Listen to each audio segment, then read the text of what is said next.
కొంతమంది నిర్మాతలకు భవిష్యత్తును ముందే చూడగల అద్భుత శక్తి ఉంటుందేమో. 20th సెంచరీ ఫాక్స్ అధినేతలకు ఆ శక్తి అధికంగానే ఉందన్న విషయం 1964 నాటి ద సౌండ్ ఆఫ్ మ్యూజిక్ చిత్రం ద్వారా రుజువైంది.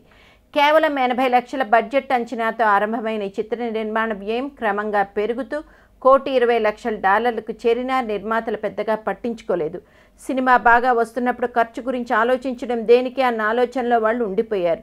సినిమా పూర్తయ్యాక వారు ఊహించిన దానికన్నా చిత్రం చక్కగా వచ్చింది. ఈ సినిమా మనకొక గోల్డ్ మైన్ అనుకునే నిర్మాతలు అక్కడితో ఆగిపోక ప్రపంచంలో ఉన్న ప్రతి థియేటర్లో కనీసం ఒక దాంట్లోనైనా విడుదల అయి తీరాలని నిర్ణయించుకుని ఆ ప్రకారం సినిమా ప్రింట్లను సిద్ధం చేసుకున్నారు. అలాగే విడుదల చేశారు.